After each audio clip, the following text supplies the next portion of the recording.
Shankara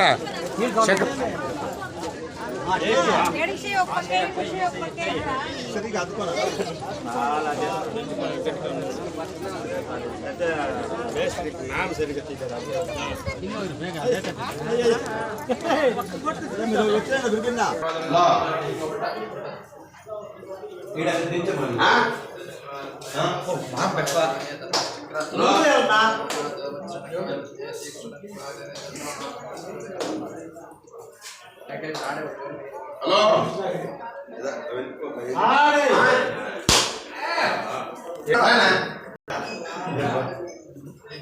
hello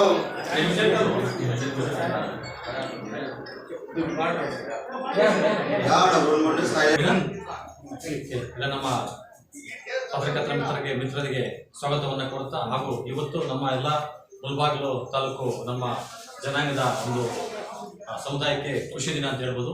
ಕಾರಣ ಏನಂತ ಹೇಳಿದ್ರೆ ನಮ್ಮ ಮುಳಬಾಗಿಲು ತಾಲೂಕು ಕೊರಮ ಮತ್ತು ಪ್ರಚಾರ ಸಂಘದ ಭವನದ ನಿರ್ಮಾಣವನ್ನು ಕಂಪ್ಲೀಟ್ ಮಾಡಿ ಇವತ್ತು ಅದರ ಒಂದು ಓಪನಿಂಗ್ ದಿನವನ್ನು ನಮ್ಮ ಹಿರಿಯರ ಸಮ್ಮುಖದಲ್ಲಿ ಹಮ್ಮಿಕೊಂಡಿದ್ದೀವಿ. ಅದಕ್ಕೆಲ್ಲ ನಮ್ಮ ತಾಲೂಕಿನಿಂದ ಎಲ್ಲ ನಮ್ಮ ಕುಲ ಬಾಂಧವರು ಆಗಮಿಸಿದ್ದಾರೆ. ಸೊ ಅವರಿಗೆಲ್ಲ ಧನ್ಯವಾದಗಳನ್ನು ನಾವು ನಮ್ಮ ಸಂಘದ ಪರವಾಗಿ ತಿಳಿಸ್ತಾ ಇದ್ದೀವಿ.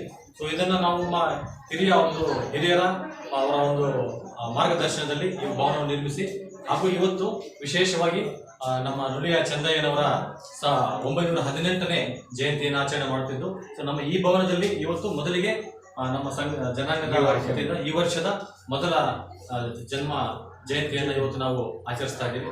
ಸೊ ಅದಕ್ಕೆ ಈ ಒಂದು ಕಾರ್ಯಕ್ರಮಕ್ಕೆ ಸಹಕರಿಸಿದಂಥ ನಮ್ಮ ಎಲ್ಲ ಕುಲ ಬಾಂಧವರಿಗೆ, ತಾಲೂಕು ಮತ್ತು ಜಿಲ್ಲಾ ಕುಲ ಬಾಂಧವರಿಗೆ ವಂದಿಸುತ್ತಾ ಧನ್ಯವಾದಗಳನ್ನು ತಿಳಿಸ್ತಾ ಈ ಒಂದು ನಮ್ಮ ಎರಡು ಮಾತನ್ನು ಮುಗಿಸ್ತಾ ಇದ್ದೀನಿ. Thank you so much. ಮಾಧ್ಯಮ ಮಿತ್ರರೇ ಸ್ಟಾರ್ಟ್ ಮಾಡಿದ್ದೀರಾ? ಮಾಧ್ಯಮ ಮಿತ್ರರೇ, ನಮ್ಮ ಮುಳಬಾಗಿಲು ತಾಲೂಕು ಎಲ್ಲ ನಮ್ಮ ಕುಲ ಬಾಂಧವರೇ, ಎಲ್ಲರಿಗೆ ನಾನು ಇವತ್ತು ಸ್ವಚ್ಛವಾದ ನಮ್ಮ ನೆಮ್ಮದಿಯಾದ ಹಬ್ಬ ಸಿಕ್ಕಿದೆ ಅಂದರೆ ಇವತ್ತು ಸಿಕ್ಕಿರೋದು ನಮ್ಮ ಮುಳಬಾಗಿಲು ತಾಲೂಕಿಗೆ. ಅದೆಲ್ಲ ನಮ್ಮ ಕುಲ ಬಾಂಧವರ ಒಂದು ಸಹಕಾರದಿಂದ, ಇಲ್ಲಿ ಸೇರಿರ್ತಕ್ಕಂಥ ಪದಾಧಿಕಾರಿಗಳು ಒಂದು ಬೆಂಬಲದಿಂದ ಈ ಭವನ ನಿರ್ಮಾಣ ಆಗಿದೆ. 2007ರಲ್ಲಿ ನಾವು ಇಲ್ಲಿ ಸ್ಥಾಪನೆ ಮಾಡಿದ್ದು ಸಂಘನ. ಇವತ್ತಿಗೆ ಇದು ನಮ್ಮ ಅನಿಸಿಕೆ ಪ್ರಕಾರ ಸಾಲದು. ಆದರೂ ಈ ವರ್ಷಕ್ಕೆ ನಾವು ನುಲಿ ಚಂದಯ್ಯನ ಜಯಂತಿಯನ್ನು ಈ ನಮ್ಮ ಸ್ವಂತ ಜಾಗದಲ್ಲಿ ನಮ್ಮ ಸಮುದಾಯ ಭವನದಲ್ಲಿ ಮಾಡ್ತಾಯಿದ್ದೀವಿ. ಅದಕ್ಕೆ ನಮಗೆ ಸಂತೋಷ ಆಗ್ತಾಯಿದೆ, ನಮಗೆ ಹಬ್ಬ ಬಂದಂಗಿದೆ. ಅದರಿಂದ ನಮ್ಮ ಎಲ್ಲ ಕುಲಬಾಂಧವರಿಗೂ, ನಮ್ಮ ಜಿಲ್ಲೆ ಇರ್ತಕ್ಕಂಥ ಪದಾಧಿಕಾರಿಗಳಿಗೂ, ಜಿಲ್ಲೆಯಲ್ಲಿ ಮಾಡ್ತಕ್ಕಂಥ ಎಲ್ಲ ಗಣ್ಯ ವ್ಯಕ್ತಿಗಳಿಗೂ, ರಾಜ್ಯದಲ್ಲಿ ಮಾಡ್ತಕ್ಕಂಥ ಎಲ್ಲ ಗಣ್ಯ ವ್ಯಕ್ತಿಗಳಿಗೂ ಎಲ್ರಿಗೂ ನಾವು ಧನ್ಯವಾದಗಳನ್ನು ತಿಳಿಸ್ತಾ, ಈ ನುಲಿ ಚಂದಯ್ಯನ ಜಯಂತಿ 4ನೇ ವಿಜೃಂಭಣೆಯಿಂದ ಮಾಡ್ತಾ ಇದ್ದಾರೆ. 4ನೇ ವರ್ಷ ಇದು ನಮಗೆ ನುಲಿ ಚಂದಯ್ಯನ ಜಯಂತಿ ಬಂದು. ಅದರಿಂದ ನಮ್ಮ ಕುಲಬಾಂಧವರೆಲ್ಲ ವಿಜೃಂಭಣೆಯಿಂದ ಮಾಡ್ತಾ ಇದ್ದಾರೆ. ಅವರಿಗೆಲ್ಲ ನಾವು ಹೃದಯಪೂರ್ವಕವಾಗಿ ವಂದನೆಗಳನ್ನು ಅರ್ಪಿಸ್ತಾ ನನ್ನ ಮಾತನ್ನು ಮುಗಿಸ್ತಾ ಇದ್ದೀನಿ. ಕರ್ನಾಟಕ ಜೈ ನುಲಿ ಚಂದಯ್ಯನ ಜಯಂತಿ. ನಮಸ್ಕಾರ. ಈ ದಿನ ನಮ್ಮ ಮುಳಬಾಗಿಲು ತಾಲೂಕಿನಲ್ಲಿ ಒಂದು ವರ್ಷ ಮತ್ತು ಕೊರಮ ಸಮುದಾಯದ ಜನಾಂಗದವರಿಗೆ ಒಂದು ಹಬ್ಬದ ವಾತಾವರಣ ನಿರ್ಮಾಣವಾಗಿದೆ.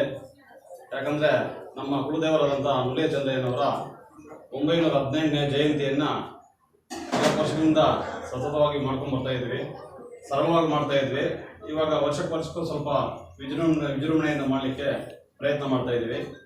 ಇಲ್ಲಿ ಮೊದಲು ಸುಮಾರು ನಾವು 2007ರಲ್ಲಿ ನಮ್ಮ ಒಂದು ಸಂಘವನ್ನು ಸ್ಥಾಪನೆ ಮಾಡಿದಾಗ ನಮ್ಗೆ ಸ್ವಂತ ಒಂದು ನೆಲೆ ಇರಲಿಲ್ಲ. ಎಲ್ಲ ಒಂದು ಹತ್ರ ಮಾಡ್ತಾ ಇದ್ವಿ, ಅಲ್ಲೊಂದು ಕೆಲವು ದಿವಸ ಮಾಡ್ತಾ ಇದ್ವಿ. ನಂತರ ನಮ್ಮ ಹಿರಿಯರ ಶ್ರಮ ಮತ್ತು ಅವರ ಮಾರ್ಗದರ್ಶನ, ಅವರ ಸಹಕಾರ, ಅವರ ಸಮುದಾಯದವರ ಸಹಕಾರ, ಎಲ್ಲ ಸಹಕಾರದಿಂದ ನಾವು ಈ ಒಂದು ಗೋಕುಲ ನಗರದಲ್ಲಿ ಸಮುದಾಯಕ್ಕಾಗಿ 2 ನಿವೇಶನಗಳನ್ನು ಕೊಂಡ್ಕೊಂಡಿದ್ದೀವಿ. ಅದೇ ರೀತಿ ನಮಗೆ ಒಂದು ಶಾಶ್ವತ ಒಂದು ಕಚೇರಿ ಬೇಕಂತ ಹೇಳ್ಬಿಟ್ಟು ಒಂದು ಕಚೇರಿಯನ್ನು ನಿರ್ಮಾಣ ಮಾಡಿದ್ದೀವಿ. ಇದಕ್ಕೆ ಸಹಕಾರ ನೀಡಿದಂತಹ ನಮ್ಮ ತಾಲೂಕು ಹಾಗೂ ಜಿಲ್ಲಾ ಮುಖಂಡರುಗಳು ಎಲ್ಲರಿಗೂ ಸಹ ಧನ್ಯವಾದ ತಿಳಿಸ್ಬೇಕಾಗುತ್ತೆ. ಯಾಕಂದರೆ ಇಲ್ಲೊಂದೆರಡು ಕಾಲ ಯಾರೋ ದೇಣಿಗೆನೂ ಇಲ್ದಿರ ನಾವು ಇಷ್ಟು ಮಾತ್ರ ಸಂಪಾದನೆ ಮಾಡಿ ಇಟ್ಟಿದ್ದೀವಿ ಅಂದರೆ ಅದಕ್ಕೆ ಹಿರಿಯರ ಒಂದು ಶ್ರಮ ತುಂಬ ಇದೆ. ಅದೇ ರೀತಿ ಮುಖಂಡರುಗಳ ಶ್ರಮನೂ ಹೆಚ್ಚಾಗಿದೆ. ಆದ್ದರಿಂದ ಅವ್ರಿಗೆಲ್ರಿಗೂ ಸಹ ಈ ಒಂದು ನುಡಿಯ ಚಂದ ಇರೋ ಜನ್ಮ ದಿನಾಚರಣೆ ಪರವಾಗಿ ಎಲ್ರಿಗೂ ಸಹ ಧನ್ಯವಾದ ತಿಳಿಸ್ತಾ ಇದ್ವಿ. ಹಾಗೂ ನಮ್ಮ ಜಯಂತಿಯನ್ನು ಮುಂದಿನ ವರ್ಷ ಇನ್ನೂ ವಿಜೃಂಭಣೆಯನ್ನಾಗಿ ಮಾಡಬೇಕು ಅಂತ ಹೇಳ್ಬಿಟ್ಟು ಆಶಿಸ್ತಾ ಎಲ್ಲ ಮುಖಂಡರಿಗೂ ಒಳ್ಳೆಯದಾಗಲಿ ಅಂತ ಹೇಳ್ತಾ ಈ ನುಡಿ ಚಂದ ಜಯಂತಿ ಶುಭಾಶಯಗಳನ್ನು ತಿಳಿಸ್ತಾ ನನ್ನ ಒಂದು 2 ಮಾತುಗಳನ್ನು ಹೇಳಲು ಅವಕಾಶ ಕೊಟ್ಟಂತ ಎಲ್ರಿಗೂ ಧನ್ಯವಾದವನ್ನು ತಿಳಿಸ್ತಾ ಇದ್ದೀನಿ. ಜೈ ನುಡಿಯ, ಜೈ ಜೈ ನುಡಿಯ.